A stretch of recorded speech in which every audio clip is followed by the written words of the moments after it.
เดี๋ยวบัดนี้ให้บอกชื่อนี่ชื่อหยังเกาะชื่อ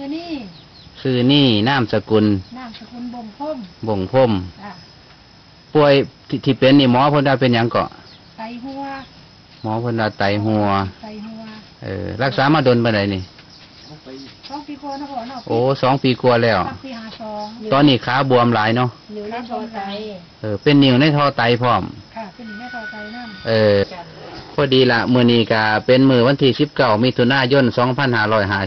2554ก็สิให้ลองกินเอนไซม์น้ำยานางนี่ลองเบิ่งเนาะของบริษัทเนเจอร์ไลน์นี่ว่ามันสิเป็นจังไดกับอาการของเฮาซอยได้ซ้ำใดมื้อหลังจังสิติดตามผลอีก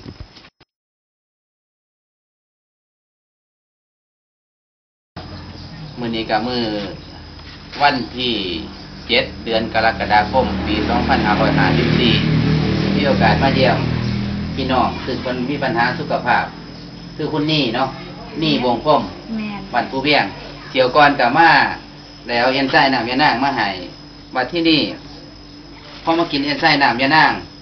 ควบกับยาหมอที่กินประจำอยู่แล้วมันดีขึ้นกินที่แรกกินหลายปานใดฟ้าหนึ่งยังมื้อเช้ายังมื้อแรกกับฟ้าหนึ่ง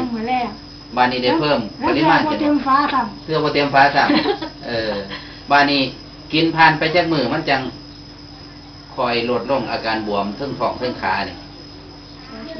กินวัดขวดมัน2 มื้อ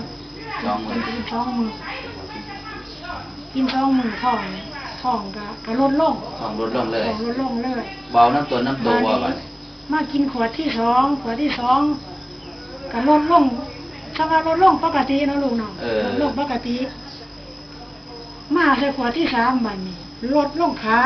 ลดลงไปเลยหอดหัวเข่าเอาจังซี่เด้อต่อไปนี่หั่นให้เพิ่มเป็น2 ฝา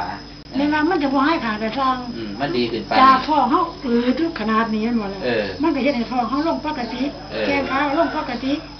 ก็ถือว่าซ้ำว่าสุดยอดเลยเนาะสุดยอดแห้งคือท้องนี่เป๊ะเสื่อมเลยเนาะบ่มีหยังเลยตะกี้นี่ว่ามันท้อง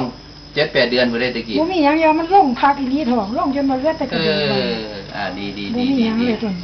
แต่ว่าตัวนี้ลงก็ดีใจมันกินเขาได้โอ้เดี๋ยวนี้กินข้าวกินน้ำได้ดีเนาะกินข้าวเหนียวแล้วเรากินข้าวเจ้าแล้วลูกย่าแต่ก่อนนี่กินยากบ่กินข้าวกินยากกินข้าวเจ้ามื้อละบวง2 บวงบัดนี้เช้าแล้วสัตว์ข้าวเหนียวเอาเต็มอิ่มจังซี่บัดนี้คันสู้แล้วพี่น้องเพิ่นกำลังเบิ่งนี่เพิ่นเป็นโรคคือกันนี่อยากบอกเขาจะว่าจังได๋ถ้าเป็นโรคอันเดียวกันนี่เนาะก็อยากบอกว่าพ่อซื้อกินน้ำยานางมันมีผลดีหลายอย่างคือกินแล้วมันก็บ่มีผลข้างเคียงท้องใหญ่ๆมันก็บกแวบลงเพราะว่าไตหัวว่าติหรือหยังก็ไตหัวแล้วก็ทั้งนี้ในท่อไตอยากแนะนำให้พี่น้องกินเบิ่งบ่แม่นว่าย่องยาเพิ่นเนาะตามความเป็นจริงกินแล้วแข็งแรงขึ้นหลายติแต่กินแล้วมันบ่ถือก็เท่าซื้อเนาะราคาแค่600นึงราคาแค่นี้มีบังคับเฮาแม่นตัวลูกแม่